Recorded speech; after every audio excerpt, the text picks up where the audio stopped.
actually sat down to discuss this project with you yet, and I've made it so far into it that now is as good a time as any, I suppose. The funniest part about this is if you compare this to my last project journal and how long it took me to get to this exact point in the Guernsey Genser. Wow, this is sad. I went ahead and frogged the entire front panels and front shoulders. Night and day. So the inspiration for this project was a Pinterest picture. This is something I've done a few times in the past, and it's a realization that I came to last year in sort of an effort to not avoid trends in the knitting community, but be more intentional about them. And just because everyone is making something doesn't mean that it is necessarily right for my wardrobe.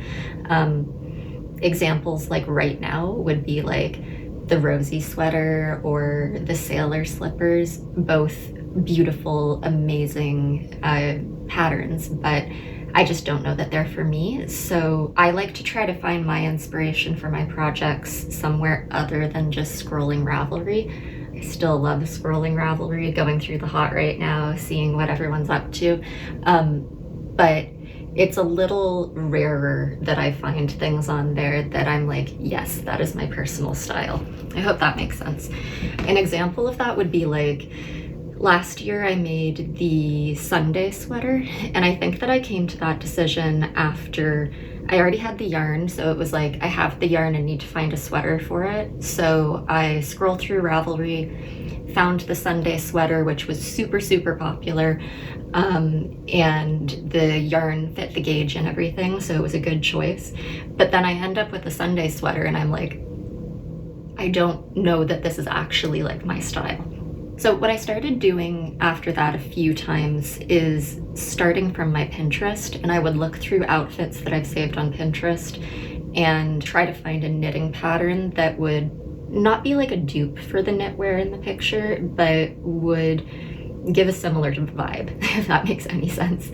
So some examples from last year, just so you get an idea, would be, I saved this one picture. So I made the Esther jacket just as an oversized off-white cardigan with a similar vibe. Again, not a dupe because it's not cables or anything. And then I also made, as kind of part of that outfit, the Pomona pants as a sewing pattern. And the reason I really like that process is that I have at least one outfit that I know that I love from that Pinterest picture, so that I know that it at least somewhat fits into the style that I'm going for based on that. Another example from last year is that there was this navy sweater that I really loved on Pinterest. I think it was a dome sweater, and I ended up making the waffle loop sweater. Again, not as a dupe, but a similar vibe. And honestly, I would have made the white skirt in that picture too, but I have a 3-year-old niece and a dog. There is no way that I'm putting a white skirt in my wardrobe. So that brings us to this year. One of the pictures on my Pinterest was the one that I'll put on my screen right now.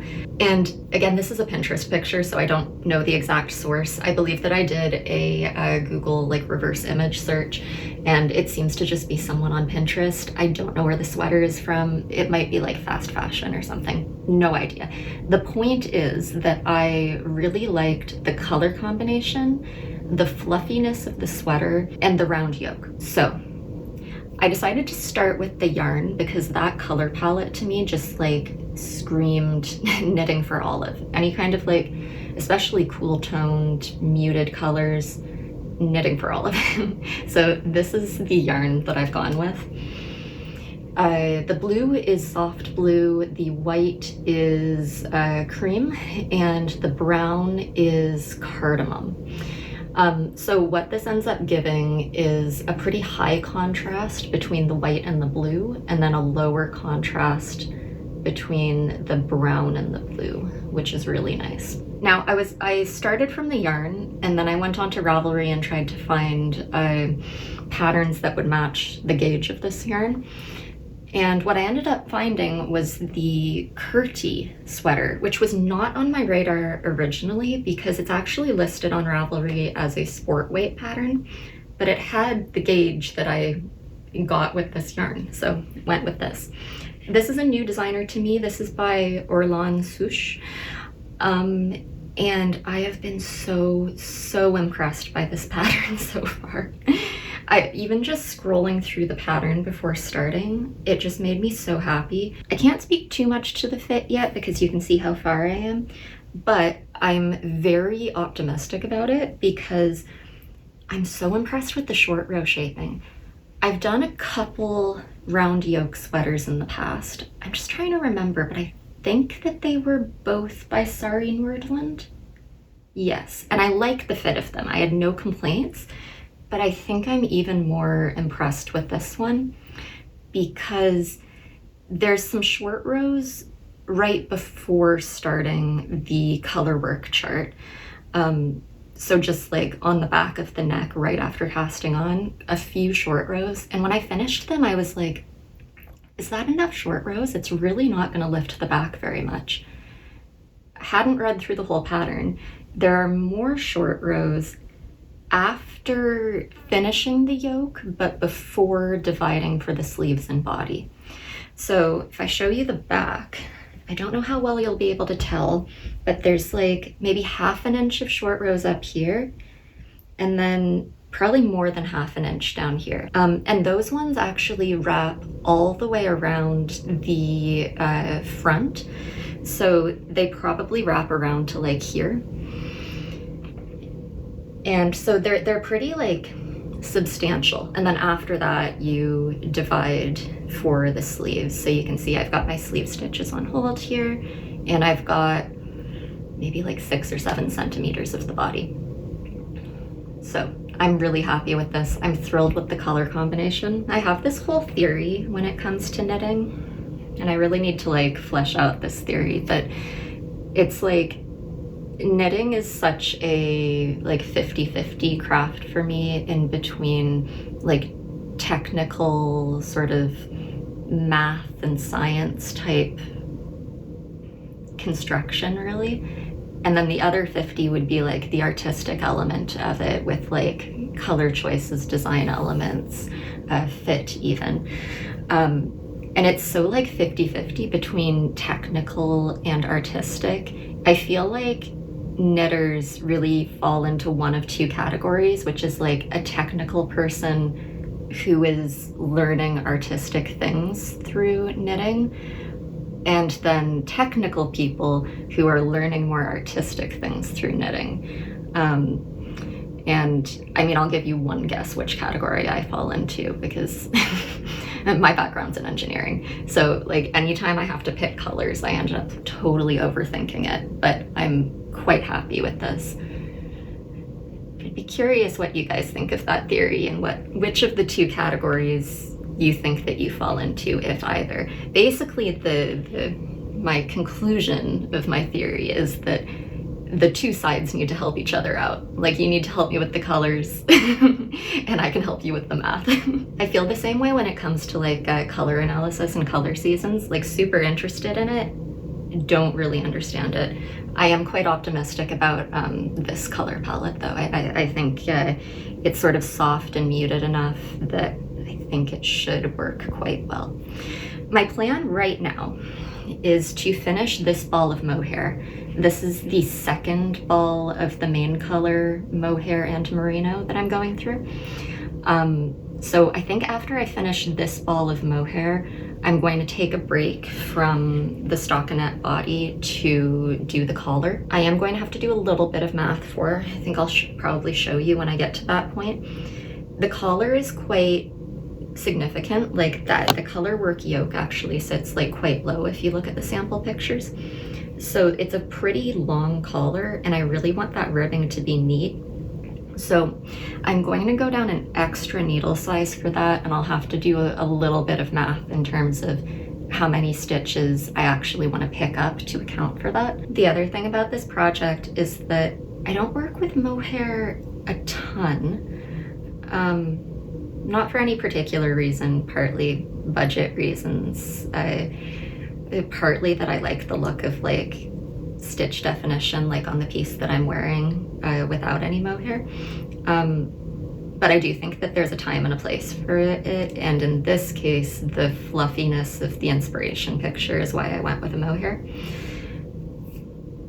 That being said, it does make it like ever so slightly trickier to do just plain old stockinette in the round, because when I got to the stockinette in the round part, one of my goals for the year is actually to learn how to knit and read at the same time. And you can see right now, like I can kind of take my eyes off of my knitting and make eye contact with you, but not for very long. And I think it's because of the mohair, because if I'm not like too focused on the knitting, what happens is that I'll accidentally knit like the merino without the mohair or the mohair without the merino. So this isn't going to be the like 100% mindless project where I learn how to read and knit at the same time. So I have just finished my second ball of mohair. I've got this much left in the merino for the second ball. Granted, that does include, I still have the 2 swatches. So I'd say this yarn is going a pretty long way. And this is looking so nice. I've got, I think like 12 centimeters now on the body, and it's supposed to get to, I think maybe a little more than 20 centimeters before I do the hem. So my plan here is to do the collar now, just a little break from the stockinette to do some 1x1 ribbing, then finish the body, do the hem, and then for the sleeves, my idea to make it a little bit more interesting is I think I'm going to put some color work in there. I don't know what color work yet. I've kind of been looking at what I have done here and trying to like choose some motifs. Like I think maybe this section would look really nice on the cuff. Haven't decided though. So what I need to do now is figure out how many stitches I want to pick up for the collar. So the pattern tells me to pick up, I'm going to give you a fake number here because I don't want to give away pattern details, but I've basically, it's similar. I've basically just rounded how many stitches I'm supposed to pick up. So if the pattern tells me to pick up 110 stitches, but I've been doing the stockinette body on 4mm needles. I did the color work part on 4.5mm needles. Actually, in hindsight, not sure I needed to do that. I know that it's a good practice, but just looking at it, I feel like my gauge looks bigger here than down here. So I might keep that in mind next time I do color work. Yeah, obviously I should have done a swatch in the color work, maybe a swatch in the color work and without, but I wasn't going to do that. Based on using a 4mm needle here, I should be using 3.5 for the collar based on the pattern. I want to go down to 3mm just to keep the ribbing looking neat and tidy. So when I do that, when I go down an extra size, I grab the number from the pattern. And then basically every like 7, this isn't an exact science, every like 7 or 8 stitches, I want to add an extra stitch. So what I'm going to do here is divide by 7, and I do this every time that I film math for you guys. I am filming on my phone, which is my calculator. Please hold. I'm back. This is literally my high school calculator. It's gotta be, how old am I? It's probably like almost 20 years old now. That's crazy. Okay. Maybe I should have checked that it turns on before running back here with it. This is really peak laziness because by now I absolutely could have done this in my head. Yep, okay, so this gives me like 14.3. I'm gonna round down to 14. So basically, I'm going to add those numbers together and I will be picking up 124 stitches. So 14 extra stitches on top of what the pattern wanted me to do. If I was doing this for like a hem or something, that would mean doing like make one left or make one right to like literally add the stitches. In this case, it's just picking up more stitches than the pattern calls for.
So I'm really just finishing up here. I've got probably like 3/4 of the way through this sleeve, and surprise, it's the second sleeve. So this is going really well. I did end up doing color work for the sleeve. I'm going to put a chart for it on my Ravelry project page because I didn't actually end up using a chart from the pattern itself. I think it matches the motifs in the pattern pretty well, but it isn't like taken from the pattern. The reason for that is that I basically followed the instructions exactly for the pattern, right up until I think maybe like 5 centimeters before the pattern would have had me start the cuff. And at that point I had 60 stitches on my needle. So I needed a color work motif that would work for 60 stitches. So I did a repeat of 6. So I basically just like sketched out something that I thought would look nice over 6 stitches. And this is what I ended up with. It definitely needs to block out. You can see that it kind of wants to cinch in. And then for the cuff, I ended up doing, I think, the same thing that I did on the collar. Yeah, I did. I went down an extra needle size. I actually did the same thing that I did for my Guernsey Genser, which seems to be working out really well for me because I do like a wider sleeve. So because of like doing the color work instead of doing some decreases here, I had slightly more stitches at the very end of this than the pattern told me to. So because of that, I was able to go down that extra needle size and still have like a normal sized cuff. So that's really nice. And then for both that and the collar, I did a tubular bind off.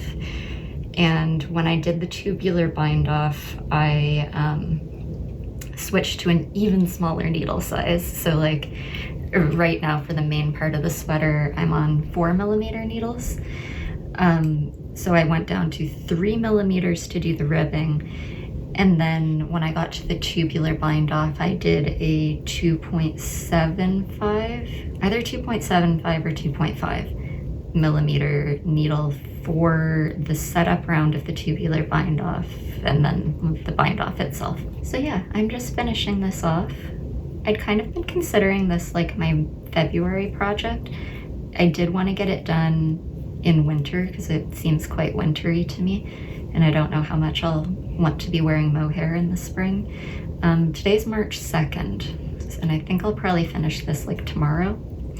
But it's still quite cold here. Today I opened my computer and it said extreme cold warning, so I think this is gonna work out fine.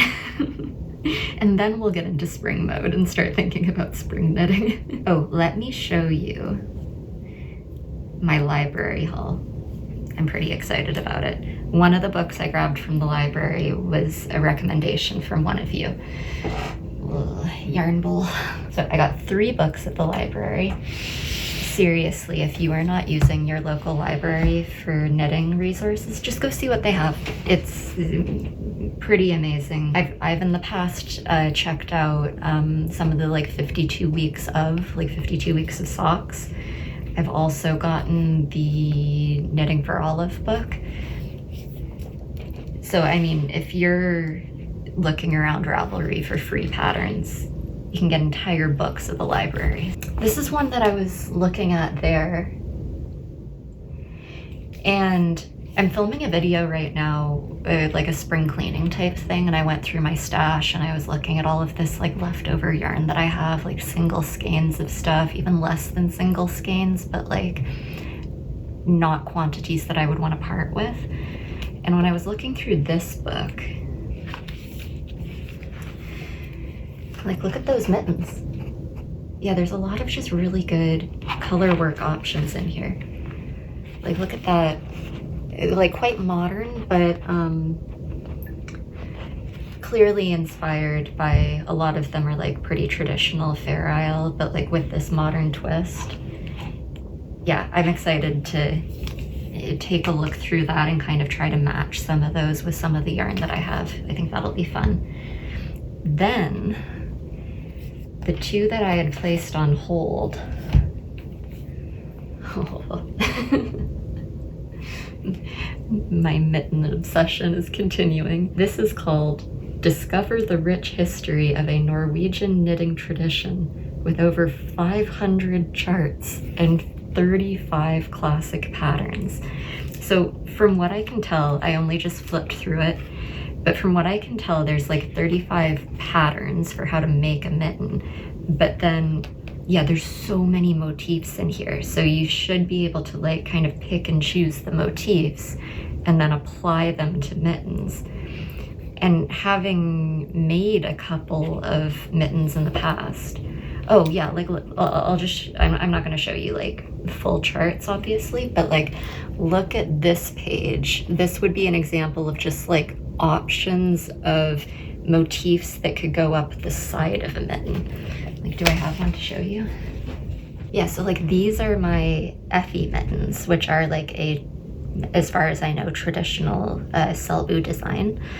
And these ones up the side just kind of do this like 1-2-1 pattern. But then I have done ones with like variations on that. And look how many more variations there could be. And there's pages like that for like the hand of the mitten, the palm, the hand, the thumb, whatever. So like lots of mix and matching. I just think that's such a good resource. So I'm gonna have to look through there. And then this one is one that one of you recommended to me. And I put a hold on it basically right away because they have it at my library.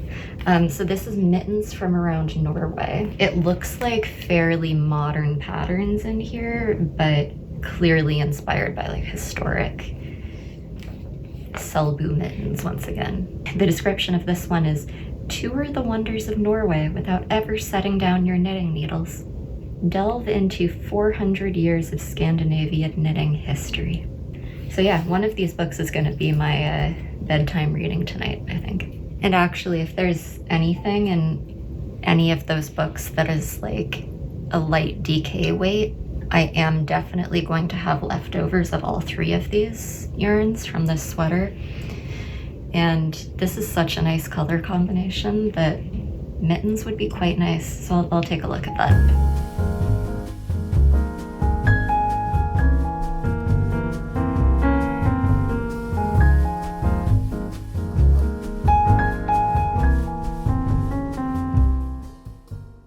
So I thought that I had finished last night. I was really happy with it. And then this morning, I'm ready to block it and I realize the second sleeve is significantly shorter than the other.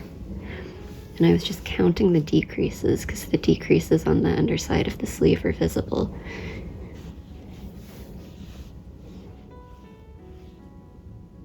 There's 1 extra decrease on the longer sleeve, and I'm not sure how that happened, because with the color work there, I know that they were at 60 stitches there, so I'm wondering if I picked up the wrong number of stitches on the second sleeve. My options are to redo the entire second sleeve, or to rip back to maybe like here and just knit straight for a bit.